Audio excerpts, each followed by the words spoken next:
I can guarantee you that on North Bass Island, there are gazillions of chiggers, probably more than there are stars in the sky. Tall grasses like this are an absolute perfect place for chiggers to, almost like ticks, quest and get themselves on their host species. Now, I'm barefoot, which I would never recommend, but considering the fact that I am trying to get myself bitten by chiggers, this seems like an interesting way to possibly accomplish that feat.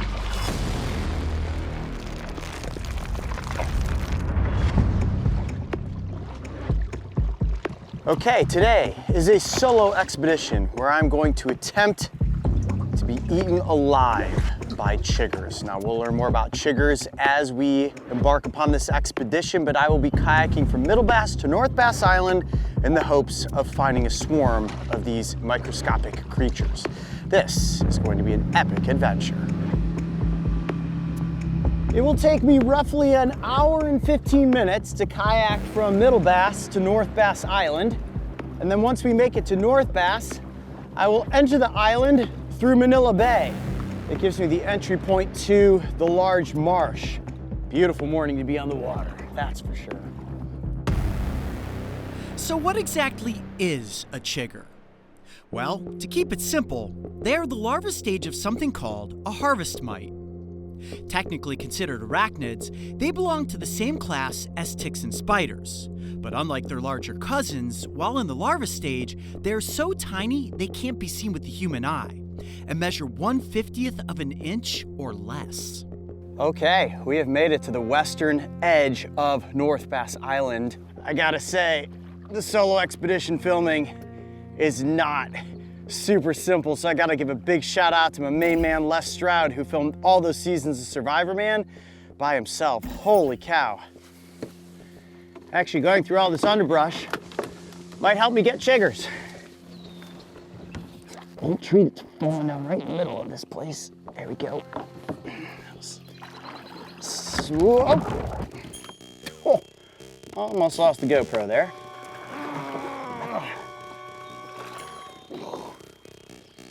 What a mess. Jeez. Okay, status update. I'm in the middle of the marsh. The moving has gotten a little bit easier through these big lily pads. They're taller, which allows me to glide through the environment just a touch better. But when it comes to finding any animals, I mean, they can hear me coming from a mile away, so. Oh, I see an eagle's nest and 2 eagles inside the eagle's nest. Holy cow. All right, first animal of the expedition is officially a juvenile bald eagle. You can see there's another one a little bit higher up in the tree. Very cool. This place is just swallowing me alive. There's only so many shots you can possibly get of being stuck in a prehistoric swamp, or prehistoric looking rather. And the only thing missing from this is maybe some brachiosaurs grazing on all this plant life. That'd make it a little bit more interesting. While there is a chance I could encounter a species of chigger in the marsh, it is much more likely that I will become a buffet line if I venture to the other side of the island to explore on foot. Interesting little forest area here. Look at this rock structure. Now, I'm barefoot, which I would never recommend entering a forest barefoot, but considering the fact that I am trying to get myself bitten by chiggers, this seems like an interesting way to possibly accomplish that feat. Old dilapidated structure here. Every once in a while, when you stop at a random spot on an island and start exploring lost areas, you come across some pretty cool stuff. The harvest mite life cycle can vary and depends heavily on species and environment. But what's crazy is that these alien-looking arachnids can live for nearly a year. Most eggs hatch within a week. This is known as the pre-larva stage, and after developing for several days, they evolve into hungry parasites. This is the 6-legged chigger phase, and boy are they ravenous. They target a host, engorge on skin, and eventually fall off. Plump and happy, they are now in the nymph stage, where they develop another pair of legs and mature into the adult phase. As adults, they feed on tiny arthropods and their eggs, live in the soil, eventually breed, and the cycle repeats.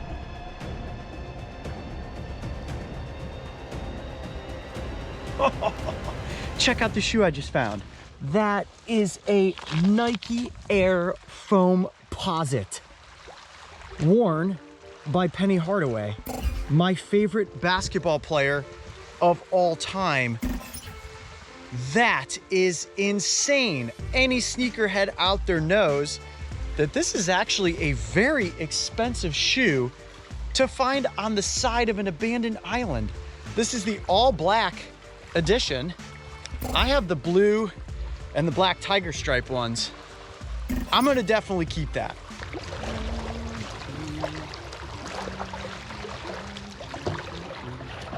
We're docking. Okay, I have landed at my final destination on North Bass Island. Now we're gonna take to foot and see what sort of things we can find. Now the goal is to find some tall grasses that I can walk through, eventually sit down in and have a drink of water and see if I collect any chiggers. So tall grasses like this are an absolute perfect place for chiggers to, almost like ticks, quest and get themselves on their host species. Pretty much any terrestrial species has the potential of picking up chiggers.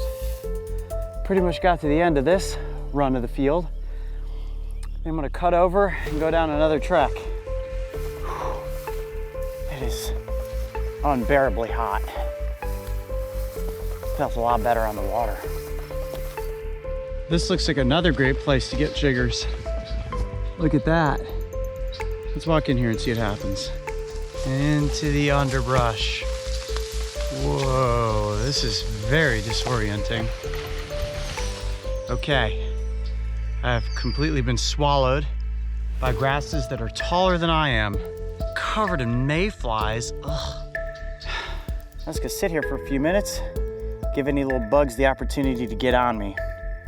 And trust me, the chiggers will know that I am here if they are present in these grasses, because they can sense all of the sweat and carbon dioxide coming off of my body. A chigger bite is painless, but the way it happens will make your skin crawl. These parasites attach to a host, pierce the skin with their chelicerae, inject enzymes into the bite wound that break down cell content into a digestible meal, and then suck up the liquefied tissue through a tube formed by hardened skin cells called a stylostome. Ugh, gross. The aftermath arrives in 24 to 48 hours in the form of unsightly red welts that seem to itch unstoppably. This is your body's natural histamine reaction to the invasive saliva. Contrary to popular belief, they do not suck blood, and they do not burrow into your skin to lay eggs. However, chiggers can stay with, explore, and feast on a host for several days before falling off. And because of the delay in bite reaction, that is why welts can show up day after day after day. You definitely will not be able to see them with the naked eye, but they're here. Trust me, they are here. Now, the worst part about chiggers is that most of the time they try to burrow down into areas that are hard to get at. So like your belt/underwear line, around your ankles. They like tight, compact, warm areas that have soft skin and good blood flow. So right now, there's the chance that they are getting on me. Now, a bite you will not feel, but if I am bitten, the reaction will present itself within 24 to 48 hours. And I can guarantee you that on North Bass Island, there are gazillions of chiggers, probably more than there are stars in the sky, because I've gotten chiggers on this island before. And without a doubt, I have a feeling that right now, with my legs down in the grasses, just like this, I am probably getting them on me at the moment.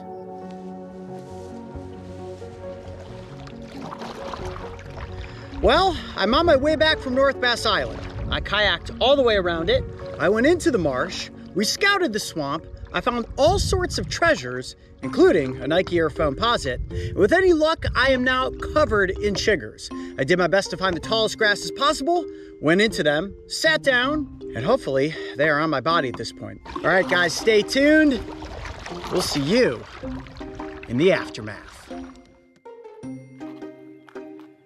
Okay, well, it has been 48 hours since I returned from North Bass Island.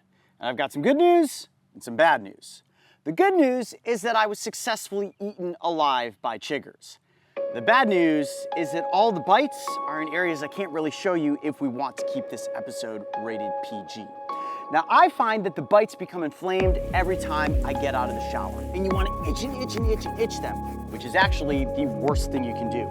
If you open up the bites, you can get bacteria inside of them, and ultimately an infection may form. What you want to do is apply Chigger X. This is the original, 2 times strength and with 10% benzocaine. I apply this just before I go to bed, and I manage to sleep 12 hours through the night with no itching. In the morning, I reapply it and go the entire day, no itching. And I want to continue applying it until the chigger bites have completely subsided. Trust me, chiggers are no fun. And while I know you guys can't really see what's going on with me right now, trust me, as soon as this wears off, it becomes very uncomfortable.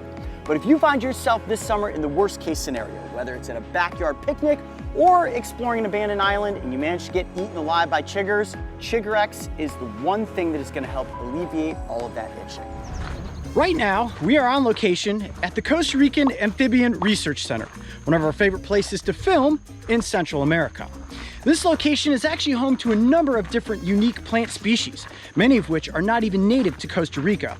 And I just came across a tree that I think you guys definitely want to check out. I posted a picture on Instagram recently of its fruit, saying, do you guys know what this is? And whether you do or don't, do you want me to eat it? They're super strange looking. I've never tried them. I figured we'd save it for a video. This right behind me here is the salic palm. And actually its scientific name, Salaka zalaka, makes complete sense, I guess. Trent, I'm gonna hand this camera off to you, and we're gonna take a closer look at this very unique tree. Now, like I said, they're not native to Costa Rica. These can be found on several islands in Indonesia, but the habitat here is absolutely perfect for these trees to thrive. This one is actually a female. There's a male here right behind us, and one thing that you may not know is that only the female trees actually have fruit, and the fruit is right there. I think we all know what those look like. Ripe figs, but they're not figs. They're actually more commonly known as snake fruit.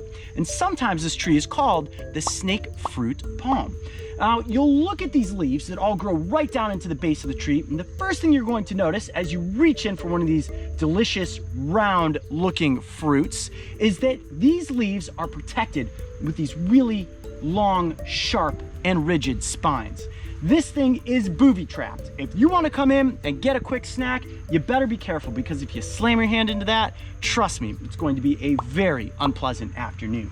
And when it comes to getting the fruit, I'm going to just use my knife here to gently cut one of these away. Now, there's some small ones here. These ones I read are not going to be ripe. The bigger the fruit, the more likely the chances of it being ripe.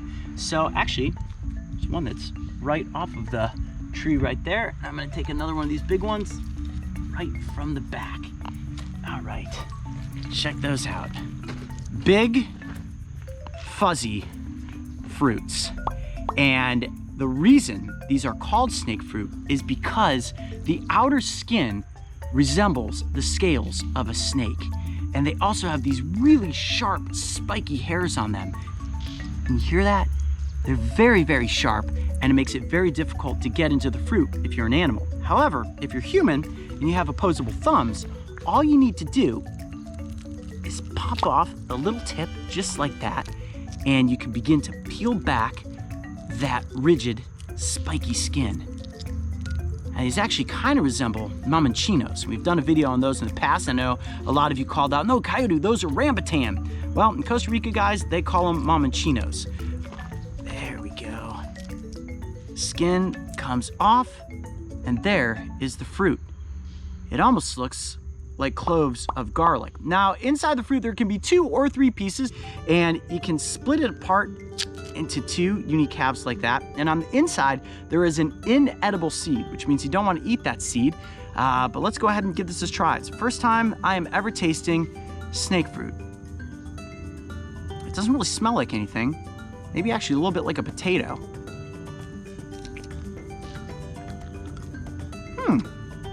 Oh, kind of sweet, and then it gets really bitter. Wow, that is sharp.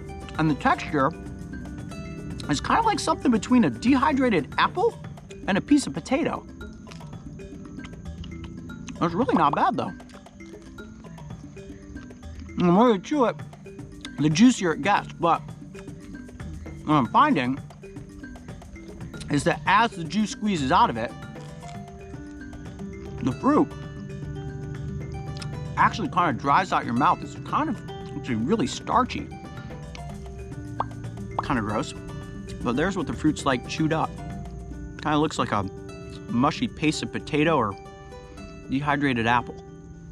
And once you get down to the seed, all you gotta do is discard that and go on to the next fruit. Now, I probably wouldn't eat a ton of these in a row, but if you happen to find yourself out in the wild and you come across a snake fruit tree and you want a quick snack, as long as you can get past all these spiny booby traps, you're pretty good to get one of these fruits and enjoy a quick natural treat. Of all the things I've eaten on the Brave Wilderness channel, at the end, I usually end up puking. Definitely gonna be no throwing up after eating the snake fruit. This is quite delicious. There you have it. Oh, I dropped it.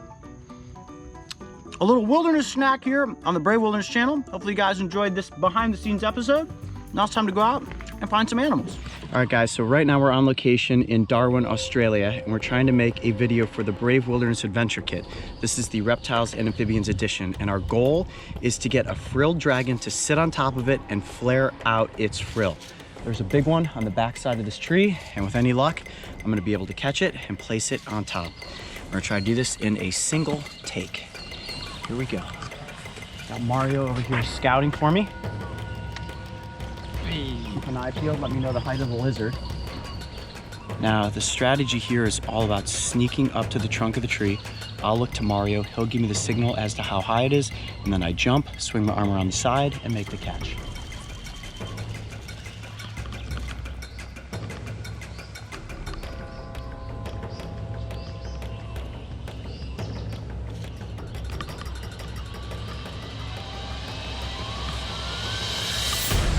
Got it.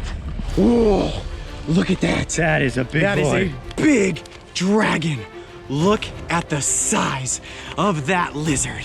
One of the most iconic reptiles here in all of Australia. The frilled dragon. I see you, buddy. We've got our lizard, and now it's time to get the epic shot of this. Oh! Dragon up on top of the Brave Wilderness Adventure Kit. Woo! How about that for a catch, huh? That is a good looking dragon. Okay, so let's crouch down for a second. I'm trying not to get whipped in the face by that tail or bitten.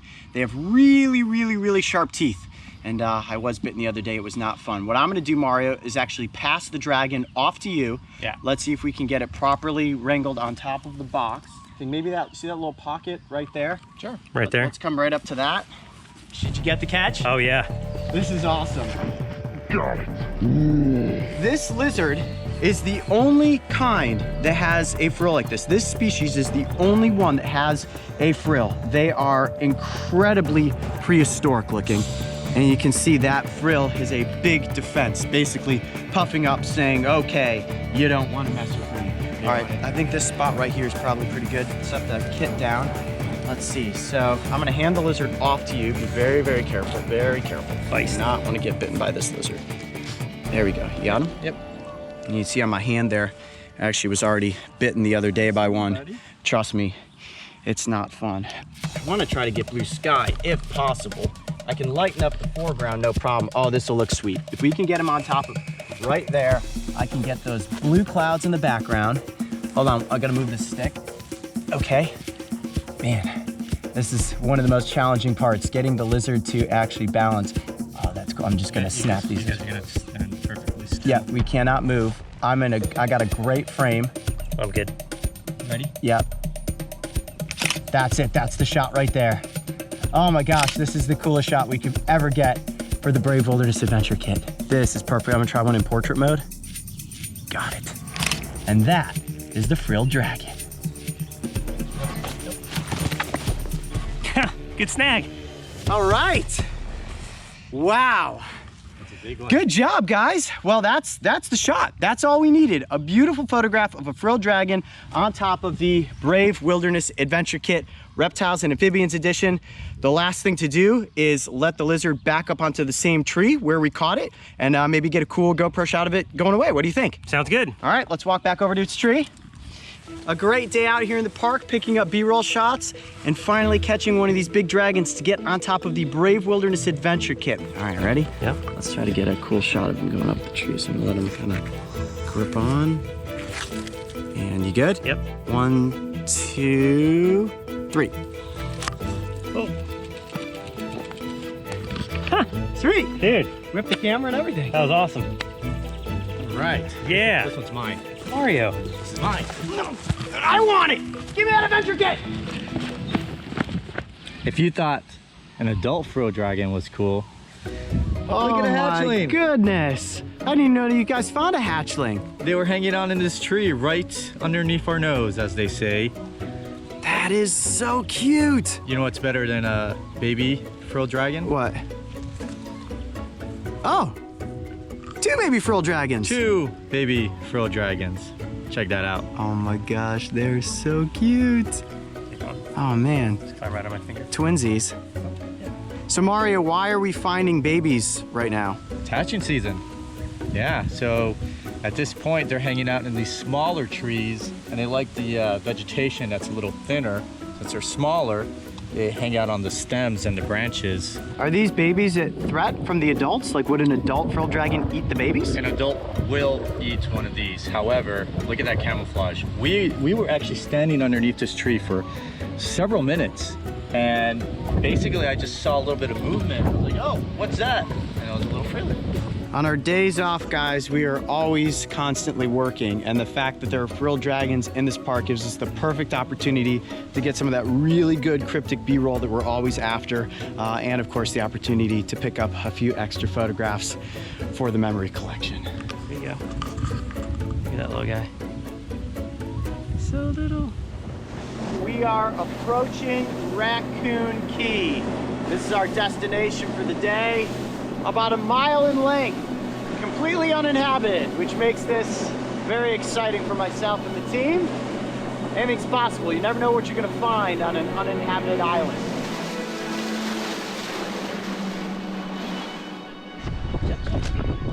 This is it. So there's definitely rattlesnakes around. I'll tell you guys, if we find a rattlesnake today on this island, it just shows you that there are other biological landmines that can exist in environments like this that you do not expect. We are so far away from the mainland right now. It's amazing that a rattlesnake could possibly be out here. Wow, this is so cool. Raccoon Key. Walking around on this island truly feels like we are on another planet. All of these trees are completely bleached white. They look like alien fingers, and all of the plant life down here is really, really dense. All right, Carrie, you said there's a pocket of water this way? Yep, right ahead of you. Okay, just keep pressing through here.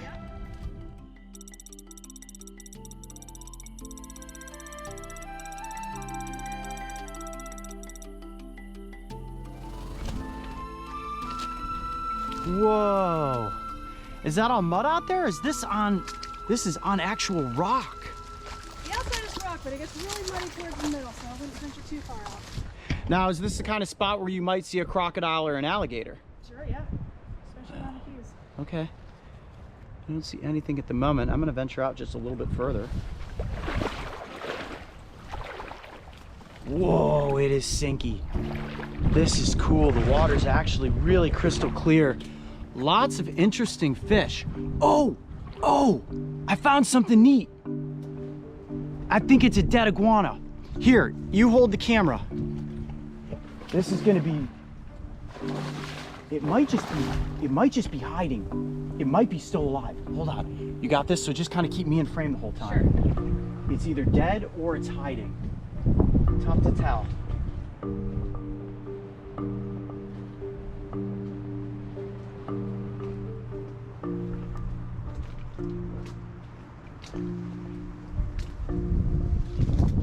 It is very much alive. Wow, look at that. That's insane. We have just found Godzilla hiding amongst the water here on Raccoon Key. Unbelievable. And these are the types of creatures that you can find out here in the wild like this. A beautiful male iguana. Not full grown, but absolutely gorgeous. Look at all the striping down the length of the body. Now, what I do need to watch out for is that bullwhip type tail. Oh my gosh, this is so cool. I stepped out here into the water and you can see the water is very reddish in coloration and it's got a rather high salinity. So iguanas do just fine if they're in salt water. He must have heard us approaching, dove off of the mangroves and stayed hidden. And there's nothing cooler than seeing an animal hiding beneath the water. And at first I was like, oh, it might be dead. But no, it's not. It's alive. How beautiful is that reptile? My goodness.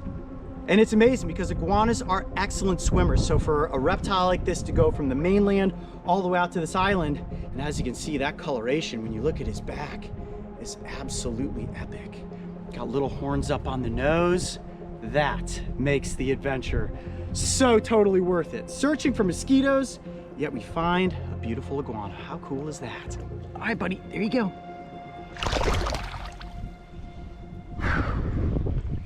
Oh, that was awesome.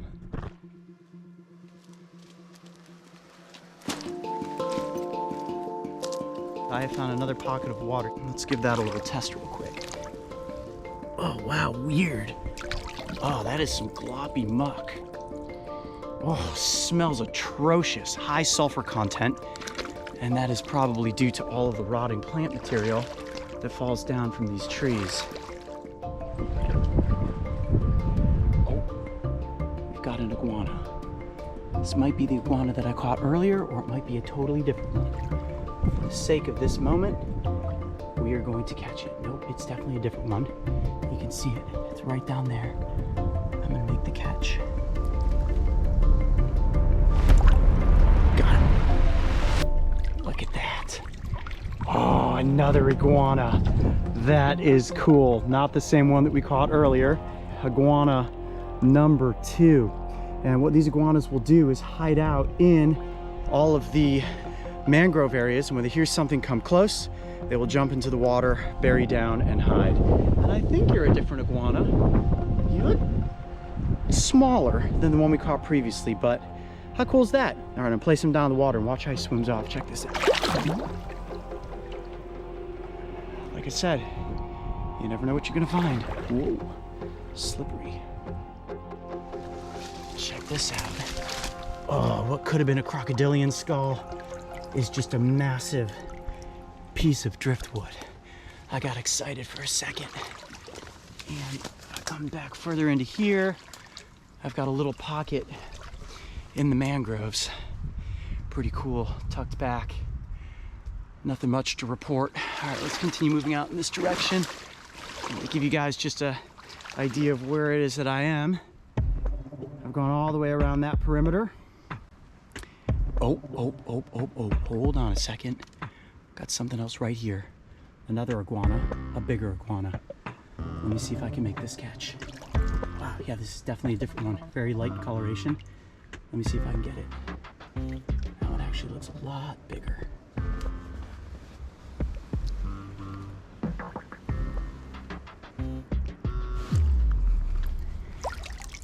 Yep, definitely a bigger lizard.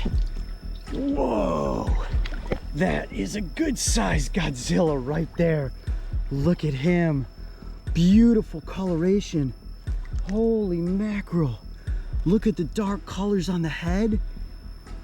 Epic lizard. Look at you. Let me turn this direction. Wow, that is a true Godzilla. Look at the dark head Sleepy eyes. Hi, buddy. How are you? Black stripes running down the length of the body. And look at that tail. I mean, all in all, that is about a, I'd say, full length 4-foot lizard. Holy cow. Beautiful iguana. I'm gonna turn him like this, give you guys a little bit of scale. That is awesome. Our third iguana that we have come across on Raccoon Key. Incredibly docile. Notice how it's basically just hanging out in my hand. Now, you do have to worry about teeth, but the thing that's most dangerous is, of course, gonna be that tail with all those spikes and that long, slender end. If he gets angry, whips that around and catches me in the eye, it is going to be a bad situation. All right, well, we're gonna call you the dark-headed dragon of Raccoon Key. I'm gonna release you back out into the wild, see if we can get a shot of you swimming off. Here we go, ready? 1, 2, 3, and off you go. Over the years, I have performed a number of seemingly crazy experiments. Look at that, where I've put my body up against stings, bites, puke fruits, spiky plants, and even natural hot springs. Today I find myself in Ashland, Kentucky. I would say it's one of the most beautiful locations we have ever visited in the eastern half of the United States.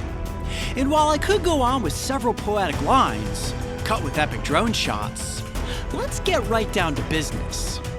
Because you guys all showed up to see a poisonous frog taste test. In front of me, there are two containers. Inside of one of them is a pickerel frog. Inside the other is a leopard frog. Now, to the naked eye, these two frog species are nearly identical. There are a few distinct differences, but the biggest one is that the pickerel frog is poisonous and the leopard frog is not. Now, I've caught these frog species before in the wild, and I'll be honest, even myself, who's somebody that catches a lot of frogs and is really good at identifying species, has a real difficult time differentiating between a leopard frog and a pickerel frog. Their body design is almost exactly the same. They have large eyes, the skin is green or brownish in coloration, and they have black spots all over their bodies, not to mention the two gold ridges that run down the length of the back. Now, the biggest difference visually is that the pickerel frog has a rather uniform pattern of spots that typically tend to be squarish in design. The leopard frog spots are much more circular and completely randomly placed. However, with frog species, the pattern oftentimes varies, and unless you have the two frogs side by side, it is almost impossible to tell them apart. Now, there's an old herpetologist trick that when they're in the field, if they don't have these two frogs side by side and they want to tell the difference, they actually taste the frog. Now, I've never licked either one of these frogs before, and my goal today is to determine whether or not this frog taste test actually works. So if you guys are ready, I'm Coyote Peterson, and this is the Poisonous Frog Taste Test. Mario, are you ready? Let's do it. Warning. Amphibians carry toxins in their skin that can be dangerous and sometimes fatal to humans. Never lick or consume one of these animals. Okay, so what are we gonna do? You're gonna stick your tongue out, and then I'm gonna place the frog next to your tongue? Hold the frog by its back legs and then turn its back toward me and essentially rub the frog's back on my tongue. So I will turn to the side like this for the frog that's on this side, and then this, and then just wipe the frog on my tongue. Wipe his butt on your tongue? Like his back, the back of the frog. And then we will turn this direction for the other frog, and I'll do the same thing. In between each frog, I'll swish out my mouth with water to cleanse my palate. I don't want to swallow any of that water. I don't want to get those toxins down into my digestive tract. You should actually just cleanse your palate real quick with some water. Okay. There you go. Okay. Oh, thanks. Clean and ready to lick a frog.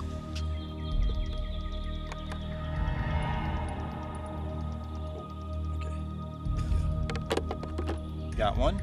Okay. So I'm going to turn like this. You let me know when you've got the frog in the right position. Oh, buddy, you don't know what is in store for you. All right, stick your tongue out. All right, guys, here we go. This is me tasting the first frog. Will it be the pickerel frog? Will it be the leopard frog? And can I taste the difference between the two? All right, you ready? Yep. All right, 1, 2.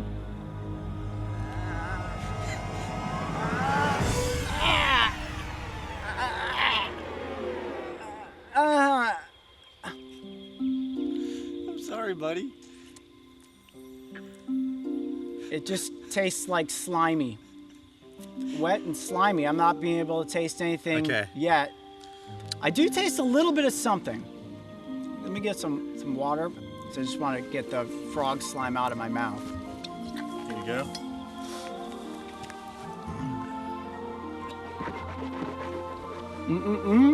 Oh. Yep. Okay, so definitely cold, definitely slimy. Tastes a little pondy, I guess. Almost like a pond smells. Just a little earthy, I would say. All right, so I'm gonna turn this direction for the next frog. Okay. Let's see if I can determine the difference. Now, if I had to guess at this point, based on what I tasted, I would say that was a leopard frog, just because I didn't experience anything that was like, I want to spit it out. I'm gonna attempt to grab the next frog. Okay. Ooh, this one is jumpy. Okay, here we go. I am about to lick the second frog. Will I taste anything different than the first frog, and will I be able to determine whether or not this is the pickerel or the leopard frog? Whew. Here we go. All right, Mario, you ready? Yep. 1, 2, 3.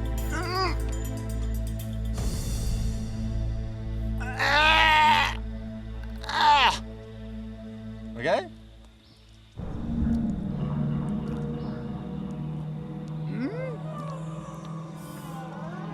I really don't.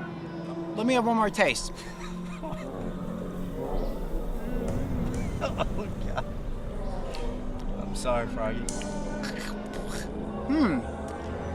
I don't taste anything bitter, to be honest with you. So, Oh man. I'm trying to feel if there's any like numbness in my tongue or my lips. Maybe, a little bit. A little bit. I would say that tastes a little flowery. Almost like a flower smells. Not sharp, not sour. Let me get some water to wash out my mouth, just in case. I'm feeling a little tingling in my lips, I gotta say.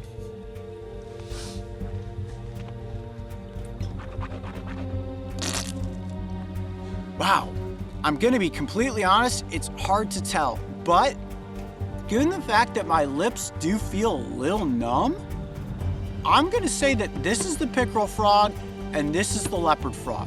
I taste what seems like almost chewing on a flower with this frog, but I wouldn't say it's bitter, and I wouldn't say it's sharp. It's just a little bit of sweetness, and this one just kind of tasted like moss.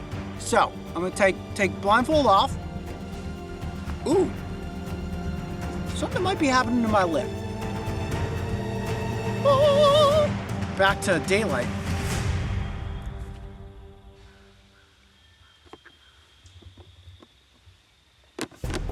That's 100% the pickerel frog right there. My lip feels weird. My lip is definitely starting to feel weird. I don't feel anything on my tongue, but I definitely feel something on my lip. So the pickerel frog and the toxins that are in its skin, to my taste buds, do not taste bitter. And I definitely feel like my lip is numb, almost like it's not, like when you get Novocaine if you're going to the, my lip is totally like going numb right now. That's so weird. Okay, there's definitely some toxins in the skin of the pickerel frog. That's so weird. Not so much taste as much as a feeling. Does my lip look any different? No, man. Same. That's so weird. I definitely am having some numbness going on in my lower lip, where not so much on my tongue, just on the front of my lip. And I would definitely say that the toxins in the pickerel frog are more apparent than the taste of a leopard frog. Ugh, that's actually really strange. Okay, well, there you have it. The poisonous frog taste test. I would say has allowed me to determine that the pickerel frog definitely has some sort of reaction on the inside of my mouth. The leopard frog, I felt absolutely nothing at all. But it's probably important to note that the frog is going to secrete more toxin when it really feels as if it's in danger. So if a predator comes in and attempts to bite that frog, if it sustains any sort of an injury, those toxins are likely to be secreted in more force. So while we try to put as little stress on the frog as possible, I'm sure it didn't want to get licked by Coyote Peterson, so I may not have gotten the full effect that you could get if you were to chomp on one of these frogs. Which brings me back to my warning that I gave everyone earlier. Never attempt to lick or eat any amphibian species. Many of them do carry toxins in their skin, and some of them can even be fatal. So there you have it. The poisonous frog taste test has determined that I'm able to tell the difference between a pickerel frog and a leopard frog based on taste and numbness, not sight at all. I will always be the first to admit that there's an absurdity to some of the experiments I have performed on the Brave Wilderness channel. Licking a frog definitely falls into the categories of absurd, ridiculous, and let's be honest, pretty hilarious. Let me have one more taste. But you did learn some pretty cool things about two very unique frogs, didn't you? In reality, you can properly identify these frogs by closely examining their field marks if you have the species side by side. And while there's clearly a taste test difference between them, I think it's probably in the best interest of frogs and humans if we simply admire these amphibians without putting them in our mouths. Roughly 20 million years ago, one of the largest and most dominant predators to ever inhabit the planet lurked in the watery depths of our oceans. Averaging nearly 50 feet in length, it was a voracious eating machine. Even its name means giant tooth. And strangely enough, the only thing left today that proves its existence are its teeth, fossilized teeth. And that is exactly what we will be hunting for. All right, we are making progress upriver right now. We've got a slight drizzle coming down, and it's perfectly setting the scene for searching out here in the wilderness for shark teeth. On this journey back in time, we are once again working alongside Paleo Chris and Fossil Rick. These two bonehounds have a trove of top secret locations, and special permits granted by the state of Florida allow them to explore for and collect prehistoric treasure. Between 25 million and 2.6 million years ago, which was defined as the late Oligocene through the Pliocene epochs, Florida was completely submerged beneath the ocean waves, which means that today, the Sunshine State is a hotbed for fossilized shark teeth of all species, including the megalodon. Now, why are we only finding teeth? Do we find any skeletal remains of sharks? That's a great question. Everybody may be wondering, well, you're gonna find a whole shark skeleton? No, we're not, because shark skeletons are actually made of cartilage. So that disintegrates as a shark dies and falls to the bottom of its body of water. All we will find are the teeth. Right, so the teeth are the only clue as to what this species may look like and how big they can get. And of course, the megalodon is the biggest of all sharks ever. The last time Mario and I worked with Paleo Chris and Fossil Rick, our friendly competition for discovering prehistoric treasure ended in a tie. So we have once again set the stakes. Now we've set up the challenge a bit differently today. It's still Team Paleo versus Team Fossil. And today we're gonna have an hour clock. Now the goal is to see who can find the most shark teeth, who can find the biggest shark tooth, and who can find the most brilliant tooth. Now Mario and I will be sifting along the edges while Chris and Rick actually dive to the far embankment. The reason they're going to the far side of the embankment with deep water is because as the water curves around the edge, all those teeth collect down into the deep pockets. With any luck, today, we're gonna find maybe 1,000 shark teeth. All right, guys, you got buckets? Got them. All right. Cool, that's a lot of stuff. Oh, wow, we got teeth here, guys. All right, Mario, you ready? Yep. Okay, that's bone. Here's the tooth. Oh, there's another tooth. Oh my gosh. Oh boy. Oh, and there's a tiger. We got a meg fragment and a tiger Oh shark. boy, there's another tiger right there. That's actually a more rare species of tiger shark's tooth. Oh. Wow, that's awesome. Biggest piece yet, for sure.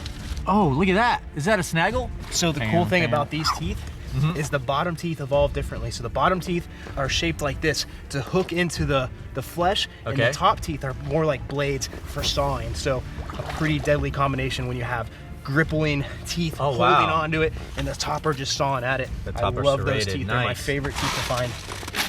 Gotta have faith. Come on, Meg teeth. It's amazing how many small teeth there are. You guys have to keep in mind that sharks are replacing their teeth constantly throughout the course of their lives. A shark can have as many as 10,000 teeth throughout its life cycle. And as these teeth are constantly being lost and rejuvenated, that's what's giving us the opportunity to find them in this fossilized state. When it comes to oceanic dominance, the megalodon was without question a force to be reckoned with. But over time, there are a variety of sharks that swam in this area, including tiger sharks, mako sharks, snaggletooth, lemon, and bull sharks. So while the Meg hails as the holy grail of teeth to find, when it comes to collecting 1,000 shark teeth, all species are fair game. Uh-oh, looks like someone has slipped into a state of fossil fatigue. Mario, why don't you get fossil fatigue? Why don't I get fossil fatigue? Because I have patience. And because when you have patience, then you're going to find stuff. Look, I'm already finding tons of teeth. You gotta pay attention to the details. He just wants like a huge tooth, but of course, one of the categories is the most teeth. So any one counts, even these little teeny tiny ones.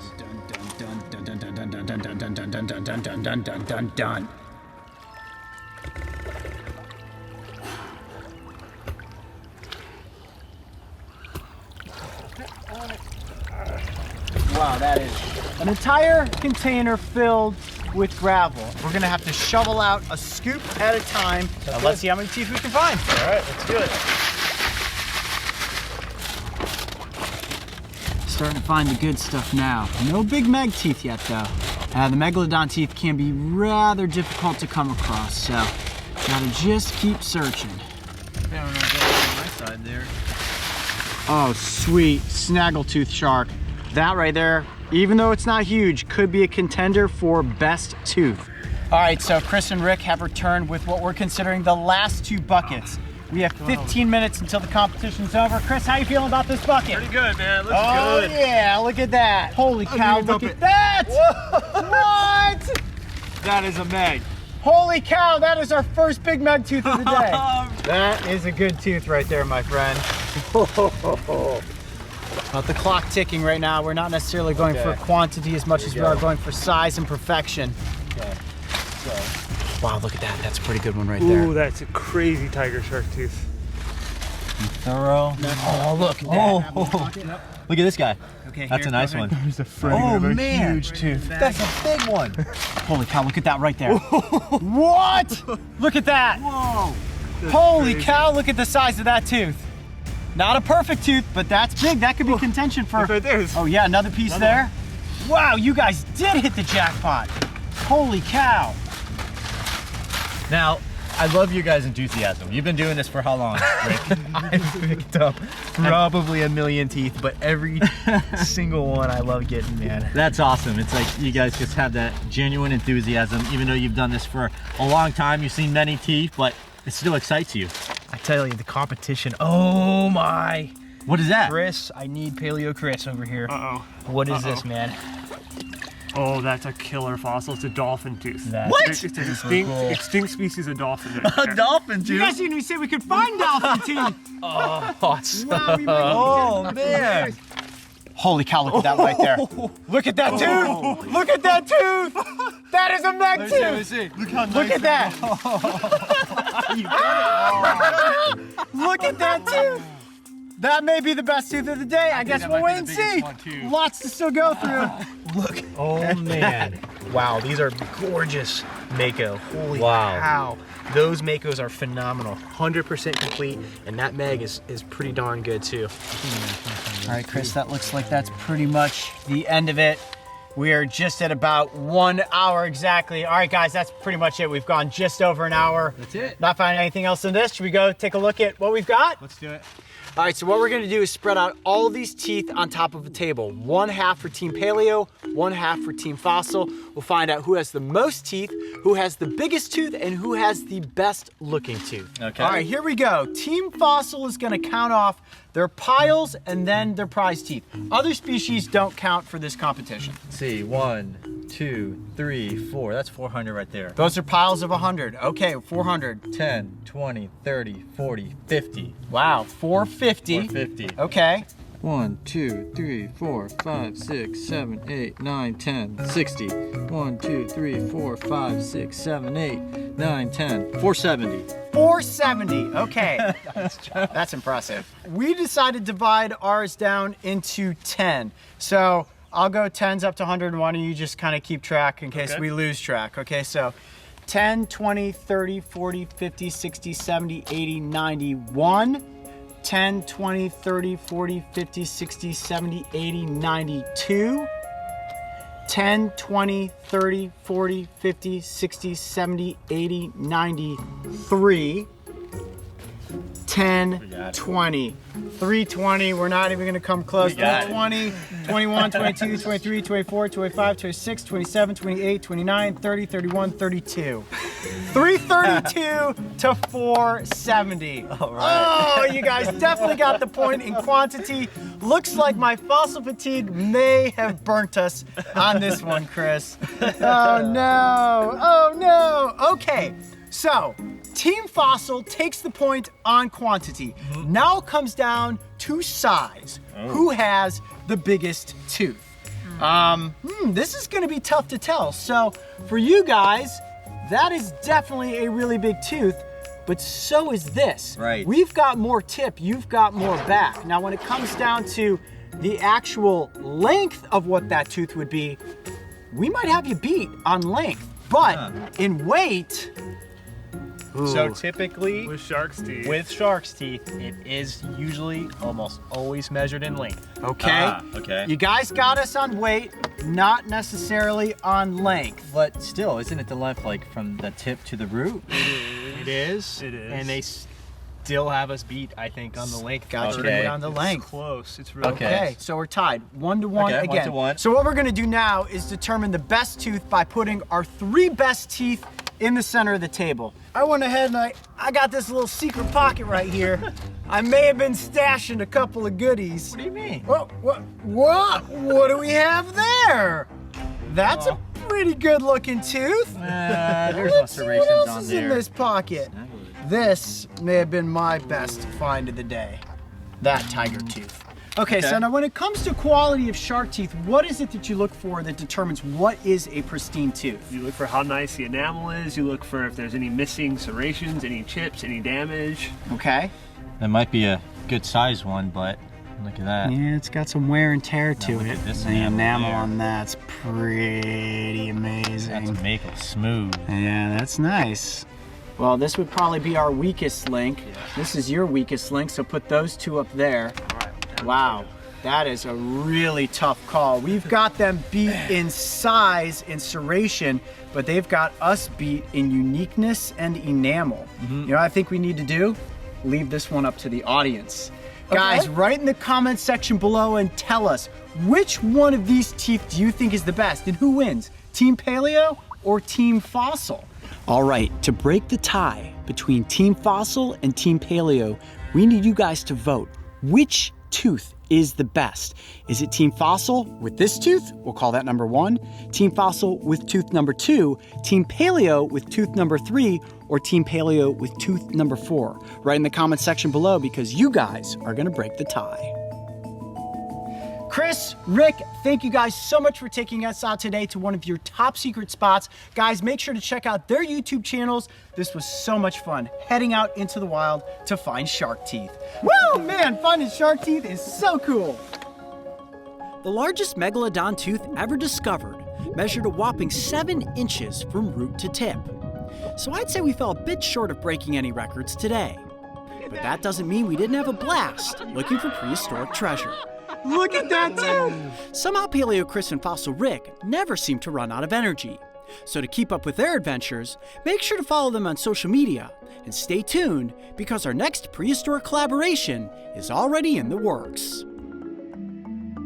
Deep within the mist-covered mountains, a complex network of rivers and streams cut through the ancient landscape of Japan. Crystal clear and often fast-flowing, these waters provide a refuge for various aquatic species, including one of the planet's largest amphibians, the Japanese giant salamander. And while we will certainly be putting a focused effort on getting that species up close for the cameras, today we are in search of its smaller and strangely more dangerous cousin, the fire-belly newt. The Tottori Prefecture is one of the most remote and biologically diverse ecosystems in all of Japan. The dense forests and lush landscapes are teeming with wildlife, and if you make your way into the valleys, you find the source of this location's life, its waterways. Wow, there's some huge rocks. Look at that. Absolutely massive. You don't want one of these toppling down on your head, crush your whole body. We are exploring a river habitat that is strewn full of these boulders, but you see there are also these calm pockets that don't have any flow to them. Now what we're searching for are Japanese fire-belly newts. They are very prominent in this location. With just a little bit of effort, we should be able to get some up close for the cameras. All right, I'm just ahead of the team. I'm gonna scout down around this bend. Keep your fingers crossed, guys. This might be a newt episode. With my eyes focused, I search the pockets of water, hoping to catch sight of any fleeing animals. And it wasn't long before I successfully came upon our target species. All right, so what are we doing? Coming up to these pockets here, I got a whole cluster of newts. It's exactly what we've been looking for. You gotta use all fours. Okay. All right, guys, so we forged across the main stretch of the river and I found this pocket that is filled with Japanese fire-belly newts. Now, what I have with me is the Brave Wilderness Adventure Kit bug collection container, which today is gonna double for handling newts. So if you guys are ready, I'm gonna pick up a couple of them out of this pocket and we're gonna get them up close for the cameras. All right. Now, where did they go? Oh, here's one here. Whoa. In you go, in you go. I'm just gonna grab a handful of them. We'll really just look at one. Look at that little guy right there. Hi, buddy. I saw a really big one. Where did it go? And they blend perfectly into all of these leaves. Just trying to gently move the environment around a little bit until one swims, and then we'll be able to catch it. Oh, there it is.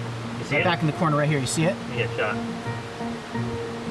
Oh, yeah. See it down there? Oh, there's two, actually, one right next to each other. Nice. I'm gonna get them both. Two newts at once. There we go. Got them. Double catch. Double newt catch. All right, well, I think 4 is a good collection. That's awesome. All right, let's get them up here into the better light and get them up close for the cameras.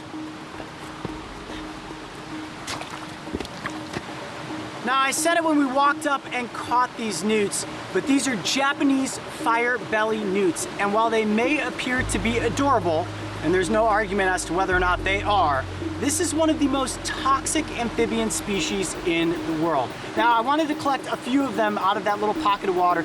Look at them, all just piled up in there, crawling around. Gives you the good opportunity for some B-roll shots on their bellies. But I know what you guys really want me to do is free handle one of these newts. And don't worry, it's gonna be completely fine. I just wanna be as gentle as possible and not put any stress on the animal, because if I do, they're gonna secrete that toxin. Okay, I'm gonna get the biggest one out of there. You guys ready? Yep. All right, I'm just gonna sort of set the container down here. Oh. How many newts total did we get? I picked up 4, but I think there were 6 in that little pocket of water. I'm just gonna handle a single one. There we go. It'll be a little easier to see it like this. Look at that newt. Wow, look how cute it is. That's amazing. As you look at the back of this newt, From the dorsal side, it looks just like the California newt or the rough-skinned newts that we saw in California. But if you turn it to the underside, you can see where it gets that name, fire belly. And that bright red coloration is a very apparent sign, an aposematic sign, that this is one incredibly toxic amphibian. Now, just behind the head here, see those two little lumps just above the ear? Just like a toad, these newts have a parotoid gland. That parotoid gland is filled with poison. Now, if something comes in and threatens to eat this newt, it will secrete poison from that parotoid gland. It has a very noxious smell and a very pungent taste. So that first defense mechanism basically says to any predator, don't eat me, I don't taste good. But if that doesn't deter the predator from turning this creature into a meal, the toxins inside of its body, within its skin and within its muscles, are actually much more potent. In fact, it is one of the 6 most potent toxins in the world. It's a neurotoxic poison. That poison can kill you in as few as 6 hours. So it doesn't matter if you are a human or an animal. If you eat this newt, you are going to die. And is there any antidote? There is no antidote for the poison that this newt contains within its body. So the reason for this aposematic coloration, that bright color, is a warning that if you eat me, I am guaranteed to be the last thing you ever eat. Now, I'm sure a lot of you are looking at this species saying to yourself, well, wait a minute, I've seen these in the pet store. Some of you may even have one of these newts as a pet. Mark, I think you said I had one. You had one as a kid, right? Yeah. Well, here's how the toxins work.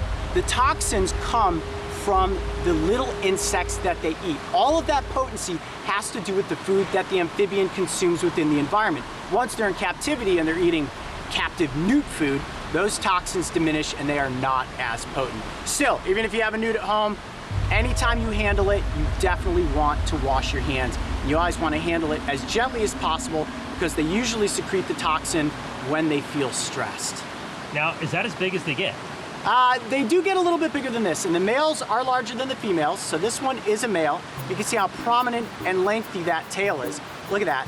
It works like a rudder to help them quickly move through the environment. And when they swim, they will actually tuck their legs against the side of their body, just like that, almost like an alligator, and then they will thrust themselves forward with the power of that tail. Now, aside from it being toxic, like I said, they are very cute, but they're also voracious predators. These newts will feast upon anything they come across in the environment that will fit inside of their mouths. So little arthropods, small little shrimp, they'll even occasionally take really small frogs and other small salamanders. Now, are these common in Japan? Incredibly common. If you come to any aquatic environment, any freshwater environment, whether it's a flowing stream, a pond, or even an agricultural area, you will oftentimes find these newts. Well, we came to Japan with the goal of getting one of the largest amphibians in the world, the Japanese giant salamander, up close for the cameras, but we certainly couldn't pass up the opportunity to also feature one of its smallest, cutest, and certainly most toxic amphibian species. The fire-belly newt is one of the most toxic amphibians in the world. Yet their calm demeanor and adorable nature disguise them as if they are completely harmless. It's certainly best to admire newts from a safe distance. However, if you do encounter and handle one, just make sure to wash your hands afterwards. Previously on Breaking Trail, we managed to come across one of the most elusive reptiles in all of Japan, the Japanese ground snake. This fossorial animal is almost never seen by humans, and we uncovered it by gently flipping a decomposing log in one of the country's most ancient forests. Ooh, snake, right here. Sweet, wow, it almost looks like a rubber boa. Look at that. We are exploring in the Tottori Prefecture, a remote stretch of wilderness in southwestern Japan. Our goal is to share with you some of the animals that call this forest home, while also admiring the breathtaking beauty of its timeless landscape. After releasing the ground snake back into its shadowy refuge, we soon after stumbled upon a creature that could be considered a candidate for a science fiction narrative. All right, this log is actually flippable. See how long a lot of these are? Oh, yeah. I thought they'd be easier to move. They're not. All right, this one is busted in half. Let's see what we got. Ooh, a Sicilian! A Sicilian! Look, look, look! Right there, Mario, Sicilian! Oh, yeah. Hang on a second. Look, look, look, look. right there. It looks like one, but there's actually none native to Japan. So that's got to be something else. That's not a Sicilian? No. Here, let's bring it back down here on this log. Dude, that's gotta be a Sicilian. Check this out. So there are no Sicilians in Japan, but my immediate instinct was, a Sicilian. It looks exactly like one. Now, my hands are not real moist, so what I actually wanna do, I'm gonna set it down there and get some water on my hands. It's gotta be some kind of a worm. Oh, yeah. Just run a little bit of water onto it. Oh, I like that. Okay, here we go. Let me just sort of analyze it first. I don't think there are any like venomous or poisonous worm species, at least not to my knowledge, but look at the head. Yeah, it's definitely a worm now that I'm seeing it out on this log and it's moving about. Whoa, whoa, whoa, it's got a proboscis, look at that. It's got a little mouth part that comes out. It is extremely rigid, very muscular feeling. I guess we should find out if it bites or not. Let's see. Oh, it's tasting me. Definitely no biting mouth parts like the bloodworm. Whoa. This is crazy.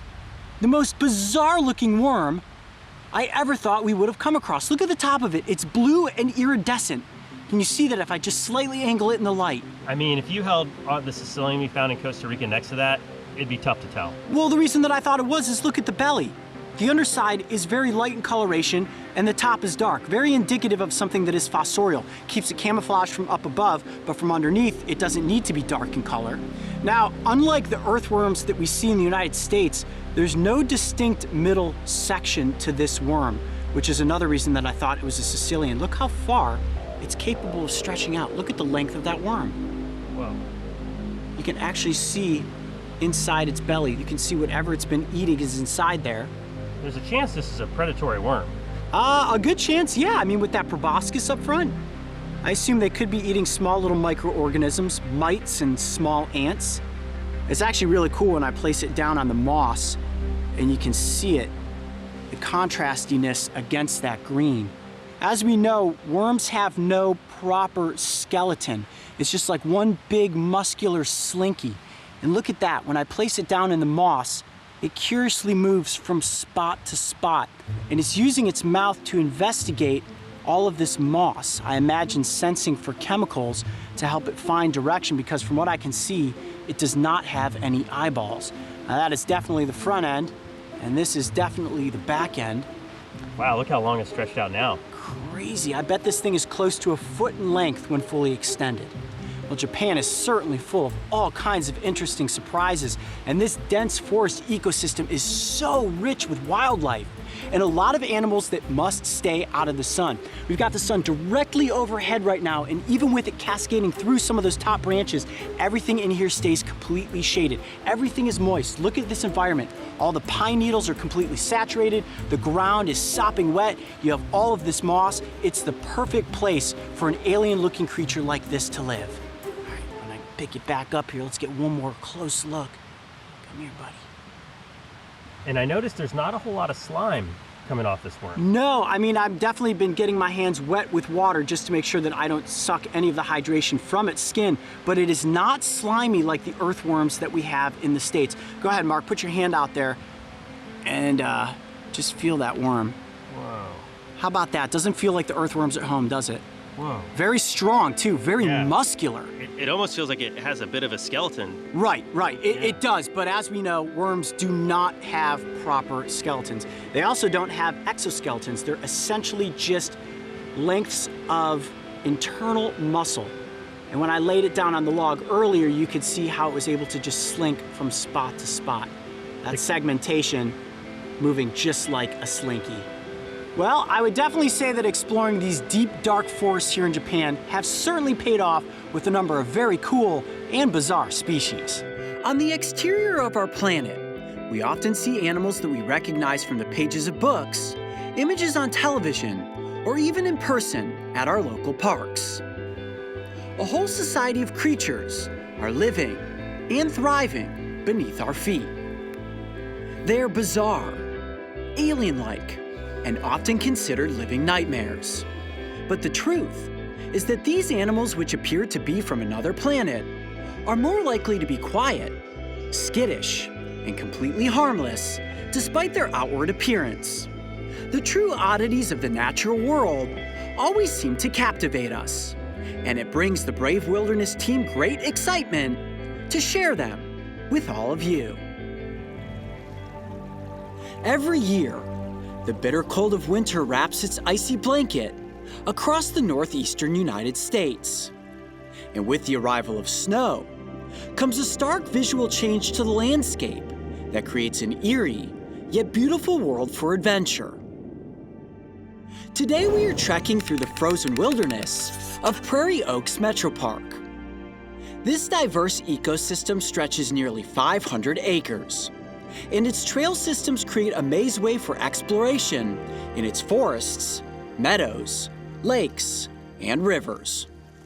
Well, the wind is whipping and it is freezing cold, and this is about to be our very first Brave Wilderness wintertime adventure. Mario, are you ready? Well, I'm from Florida. This is actually the coldest temperatures I've ever experienced. It's like 10 degrees right now. And normally we would be out looking for reptiles, amphibians, insects, and arachnids, but not in the snow. And why is that? Well, they can't survive right now, so they're actually out hibernating and hunkering down, as what I think I should be doing today. Yeah, but there are lots of other creatures that you can find in the snow, and specifically the signs of these creatures. Now, winter is a great time to go out and look for mammals, and I actually have one of my very first field guides. This is the Peterson First Guide to Mammals, and I love this because it also shows you the tracks, which is the primary thing that we're looking for. Right. What I'm really excited about, I think you're going to be excited for, is deer and antlers. Yes! So at this point, we might actually find some shed antlers. Right, because we just got through rutting season and the bucks are beginning to drop those antlers. I would consider an antler the holy grail of artifacts out here in the wilderness. Right. Ready to head off into the cold? Let's do it. Here we go.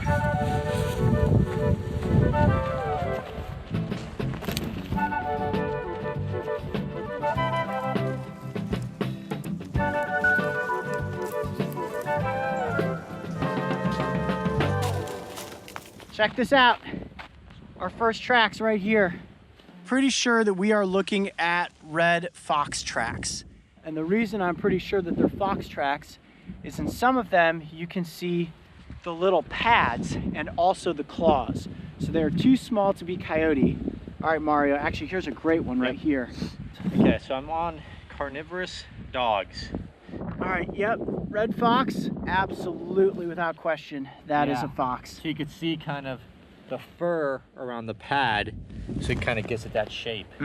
Now we could follow these fox tracks, try to find the fox, but they look as if they were probably from this morning or maybe even yesterday. But I am going to mark this down in the adventure guide. All right. Under species identification.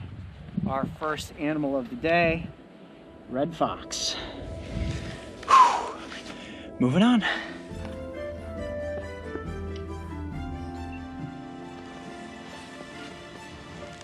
Those are rabbit tracks for sure. You can definitely see the hind feet and the bigger front feet plopping down, and see the motion. One hop to the next hop to the next hop. Hop its way down and towards the river there. The river is actually a perfect place to look for animal tracks because the water is still flowing, which means that there is fresh hydration there for those animals to consume. So I say we kind of head this direction and wrap our way down to the edge of the river. All right, following suit.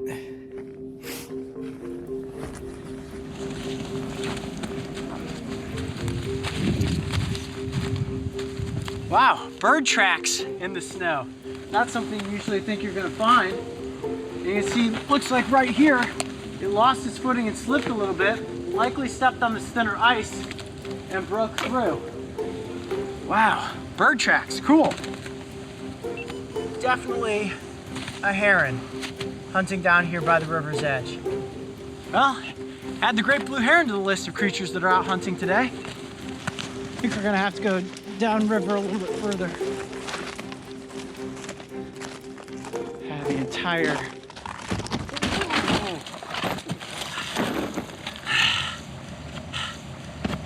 and that's how you slip and go right into the water. As soon as I was about to say, the entire environment is like glass. That's what happens, and look at this. Whew, good thing I got out of that before I got soaked. Even at nearly 2 inches in thickness, I went right through that. Just the weight of my body took me through.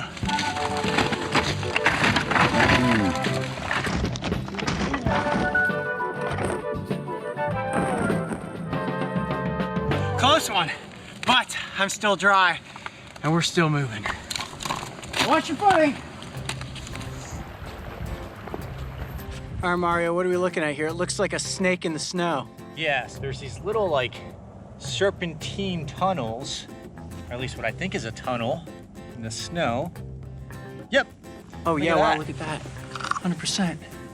Oh wow. That is definitely a little mouse tunnel, isn't it? Nice. So basically the rodents are underneath the snow. They got these little highways that they create to stay warm and stay hidden from predators. Pretty cool.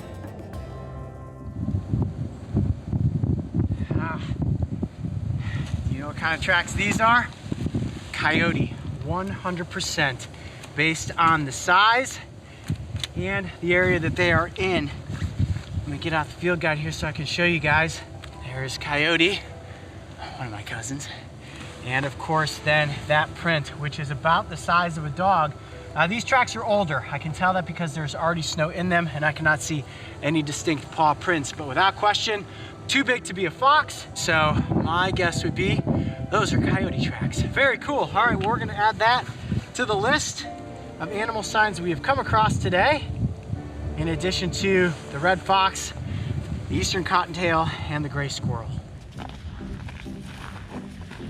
It just looks like we are on another planet right now. It's so cool being out in the snow.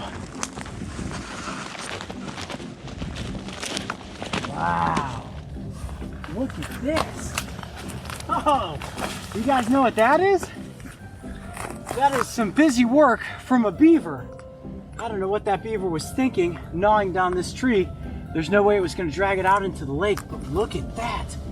The tree has been completely stripped of its bark, and you can see all of the tooth marks. Now it looks like they just scissored right through the bark, and we're gnawing off parts of this, but this is where you can see it took down that tree. Look at how big that part of the tree is. For a beaver, that's pretty impressive. Check this out. Look at all those bite marks. Cool find, good spot, Mario. All right, let's keep moving. Woo, that's some cold wind. Let's check out this tree over here. Trees are always a good spot to look for things because deer will rub their antlers up against there. You got birds that will perch. All right, spread out. You go over that way, Mario.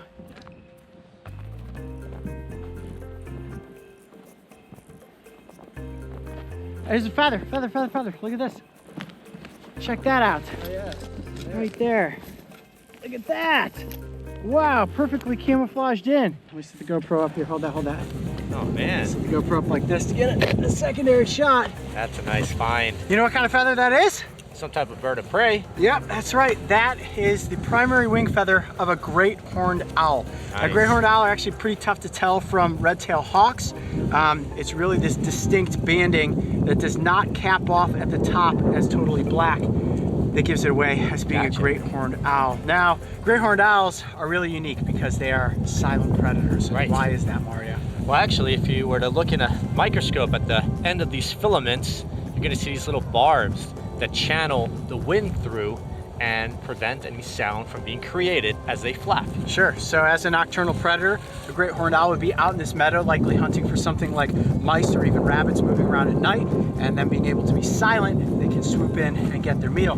Now you look at a tree like this that's kind of isolated amongst the rest of the forest, and it's the perfect spot for a predator like that to stake out and eventually catch something. So pretty cool. Yeah. Now in most instances, I do collect and keep some of these things, but considering we are in one of our local metro parks today, we are going to place the feather right back where we found it and continue on toward the tree line and see what else we can find. Nice, great find. Yeah.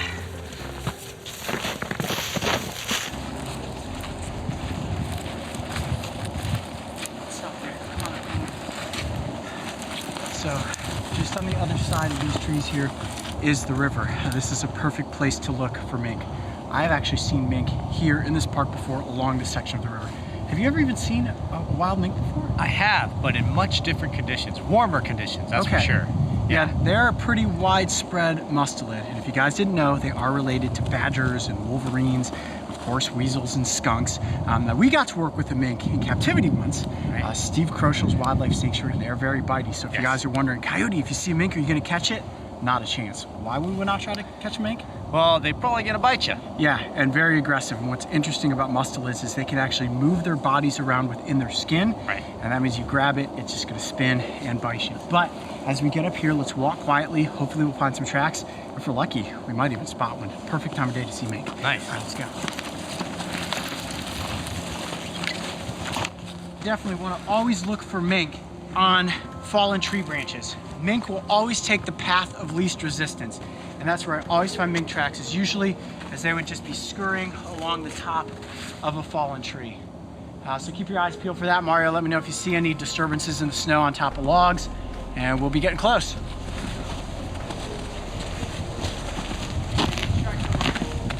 What? What's that? There's tracks out of the water. Out of the water? Yeah. That could be a mink. Would they create kind of like a little serpentine motion? Yes. This could be a mink right here. Yeah. This could 100% be a mink. You see this very distinct drag right here? That's a tail, right? So you can see the body impression where it came down, just like this. Dude, good spotting. 100%. It is likely that that is a mink. You see this? Yep. Found.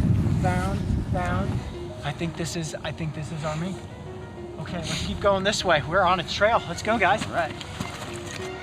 Doesn't smell like it though. Doesn't smell like a mink. It would stink like a skunk. Definitely a mink. Goes, Oh, look on the other side. That's more distinct. Look at that. Definitely pee. Doesn't smell like anything. You just smelled that pee. Well, yeah, I wanted to see if it had any sort of musk smell to it. If it did, you could say, well, it's fair to say that would be a mink.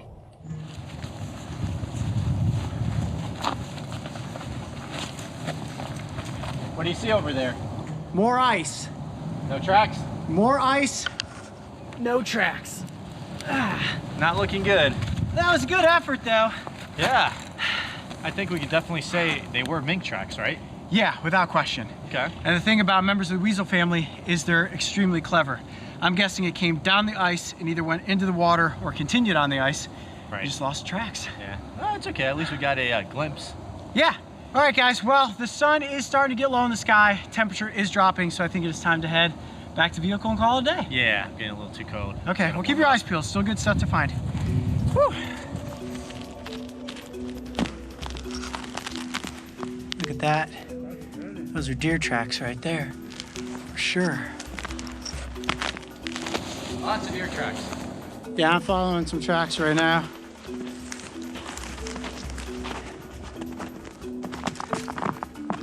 Oh, an antler! Dude, Mario! Yes! Yes! I got an antler, shed. Not a big one, but that is an antler. Look at this. Oh, wow. Whoa. Wow, good spot, man. I may not have even noticed that. That is exactly what we were hoping to come across. White-tailed deer shed. Check it out. A little covered in snow. Yeah. Not a big one. Probably a second or third year buck, I would guess. Here, hold that for a second. Nice. Actually, what I'm gonna do is I have some warm tea in my bag. Let's get all the ice and snow off it. Here, let me see. Get those tea bags to the side. That's steaming. Yes, yes. This is cool. Hold on. There we go. Get all that ice off. Wow. Okay, there we go. Wow. Gnawed on by something. Some sort of rodent, maybe a squirrel. This is a great example of the fact that animals out here in the winter, you know, they have to fend for survival. They have to find whatever they can to eat. And believe it or not, an antler, a shed antler, does still provide maybe some nutrients. You see where something was kind of gnawing at it, and it's kind of porous there, so it is vascular. Right. And you can potentially get some nutrients from this if you were kind of chewing on it. Now, deer shed their antlers after the rut. Usually between December and March, you're more likely to find them this time of year, February into March. And you don't find them all the time because animals just mow through them when it comes to gnawing. And look at this. Look at how much of that antler's already gone. Wow, this is so cool. Now, again, guys, because we are in the metro parks, we're not gonna take this. Normally, you should probably take an antler home with me, but obviously some animal has been enjoying this. There's animal tracks all over the place, so everywhere. I wouldn't be surprised if some little rodent comes in and out from these logs and enjoys this as a snack. But certainly, I would say the coolest find of the day. Nice. It was definitely worth being a little cold and uncomfortable, but we did see some cool stuff, and this was the top. Absolutely. Well, we came across fox tracks, coyote tracks, obviously deer tracks, some rabbit tracks, tracked a mink but didn't see it, and then finally came across the holy grail of artifacts here in Central Ohio, a white-tailed deer shed. Nice. So cool. I'm Coyote Peterson. I'm Mario Decoa. Be brave. Stay wild. We'll see you on the next location. Well, I'm gonna just plop it right back there into the snow. I think it's time to call it a day. Tea break? Yes! Yeah, tea break. Man, that was awesome. One of my favorite places to explore are the Columbus Metro Parks. And if you're looking for a great place to go out and see animals, or signs of them in a natural environment, the parks in your area are a sure bet. And while the sharp chill of winter and its desolate landscapes may appear dormant, there's still a considerable amount of animal activity you can witness. It's just a matter of knowing where to look and what to look for.